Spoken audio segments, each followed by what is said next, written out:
क्या आपको पता है कि एक समय ऐसा भी था जब दुनिया में बिजली यानी इलेक्ट्रिसिटी नहीं थी, गाड़ियों के लिए कोई ईंधन नहीं था और खेती में मदद करने के लिए कोई मशीनें भी नहीं थी। सुनने में बड़ा अजीब लगता है ना? लेकिन मानिए या ना मानिए, ऐसा समय सच में था। और क्या आप अंदाज़ा लगा सकते हैं कि ये सब किसकी वजह से बदला? कोयले की, कोल की। इस साधारण से काले पत्थर ने ये सब कुछ बदल कर रख दिया। इस पर यकीन करना मुश्किल है ना? हाँ है, लेकिन इस छोटे से काले पत्थर ने दुनिया को बदलने में बहुत बड़ी भूमिका निभाई है। भाप वाले इंजनों मतलब स्टीम इंजन से लेकर बुलेट ट्रेनों तक जिस तरह से चीज़ें बदली, वह सच में हैरान कर देने वाला था। और इस सब की शुरुआत किसने की? कोयला नाम के इस काले पत्थर ने। इसने इंसानों के जीवन को बहुत बेहतर बना दिया। लेकिन कोयला इतना ज़रूरी ईंधन कैसे बन गया और ये आया कहाँ से? चलिए पता लगाते हैं। पहले तो ये कोयला आखिर होता क्या है? तो यह एक काले रंग का बहुत ही सख्त पदार्थ है, कुछ कुछ पत्थर जैसा, लेकिन पूरी तरह से पत्थर भी नहीं। और यहाँ सबसे मज़ेदार बात यह है कि लोग इतने सालों से इसका इस्तेमाल करते आ रहे हैं, असल में सदियों से। यहाँ तक कि आज भी अगर हम अपने आसपास देखें तो बड़े शहरों में, बल्कि हमारे घरों में भी इस्तेमाल होने वाली बहुत सी बिजली थर्मल पावर प्लांट में कोयले से ही बनाई जाती है। बड़े शहरों में हमारे घर में जो बिजली आती है वह कोयले का इस्तेमाल करके ही बनती है। तो एक तरह से हम भी कोयले का इस्तेमाल कर रहे हैं। और सिर्फ इतना ही नहीं, कोयला बड़ी बड़ी इंडस्ट्रीज़ या कारखानों के लिए बहुत ज़रूरी ईंधन है। उदाहरण के लिए स्टील बनाने को ही ले लीजिए, इसके लिए कोयले की ज़रूरत होती है। वही स्टील जिसका इस्तेमाल घर बनाने, इमारतें बनाने और हमारे बर्तन बनाने में होता है। और अगर हम बहुत ही आम चीज़ों के बारे में सोचें तो कपड़े प्रेस करने के लिए भी, इस्त्री करने के लिए भी कोयले का इस्तेमाल होता है ना? क्या कभी आपने किसी प्रेस वाले की दुकान को देखा है? अगर आप वहाँ जाकर देखें तो उनमें से बहुत से लोग आज भी कपड़े इस्त्री करने के लिए बिजली की जगह कोयले वाली प्रेस का इस्तेमाल करते हैं। तो हमारी रोज़मर्रा की ज़िंदगी सीधे तौर पर कोयले से जुड़ी हुई है। लेकिन यहाँ एक बड़ा सवाल है, क्या आपने कभी सोचा है कि ये कोयला असल में आता कहाँ से है? हमारा मतलब है कि ऐसा तो है नहीं कि लोग बस एक गड्ढा खोदते हैं और बूम, वहाँ कोयला उनका इंतज़ार कर रहा होता है ना? तो इसके पीछे की कहानी क्या है? ये सब आया कहाँ से? कोयला कहाँ से आता है? तो ये कहानी बहुत पुरानी है, लगभग 300 मिलियन यानी 30 करोड़ साल पुरानी।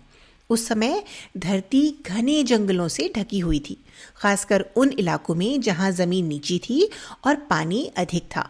लेकिन समय के साथ बाढ़ जैसी प्राकृतिक घटनाओं ने इन जंगलों को मिट्टी की कई परतों के नीचे दबा दिया। हाँ, ये जंगल मिट्टी की कई परतों के नीचे दब गए। जैसे जैसे उनके ऊपर मिट्टी की और भी परतें जमा होती गईं, नीचे दबे हुए पौधे बहुत अधिक दाब के कारण संपीड़ित हो गए, कंप्रेस हो गए, और ज़मीन के बहुत नीचे तापमान भी बढ़ता गया और साथ ही दाब भी लगातार बढ़ता रहा। अब ये सब रातों रात नहीं हुआ, इसमें लाखों करोड़ों साल लगे। वो सारे मृत पौधे, याद रखिए करोड़ों सालों में, वो सारे मृत पौधे धीरे धीरे कोयले में बदल गए।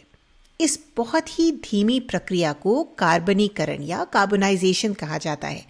और चूंकि ये कोयला बहुत प्राचीन पेड़ पौधों से बना है, इसलिए इसे जीवाश्म ईंधन यानी फॉसिल फ्यूल माना जाता है।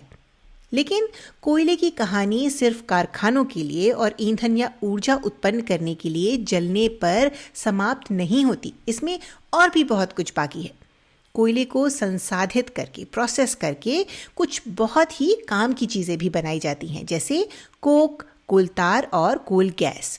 इस पूरी प्रक्रिया को कोयले का प्रभाजी आसवन या फ्रैक्शनल डिस्टिलेशन कहा जाता है। हम एक अलग वीडियो में प्रभाजी आसवन के बारे में विस्तार से बात करेंगे, लेकिन अभी के लिए चलिए कोयले से बनने वाली इन चीज़ों के बारे में बात करते हैं। सबसे पहले है कोक। ये पीने वाली कोल्ड ड्रिंक नहीं है।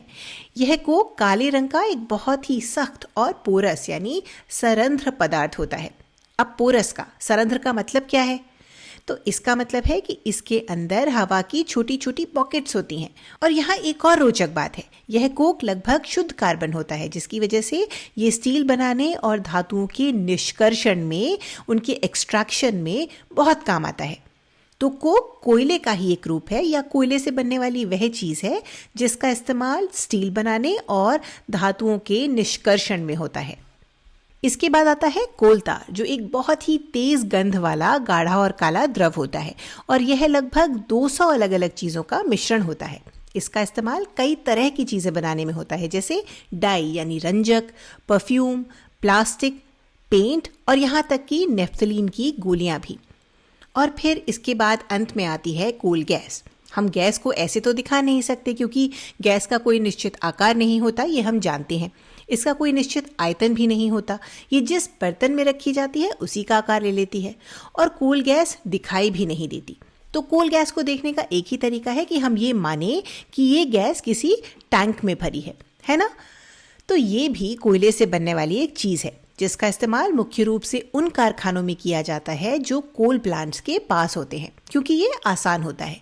एक बार गैस बन जाने के बाद इसे पाइपलाइन के जरिए पास के कारखानों तक उनके काम के लिए भेजा जा सकता है।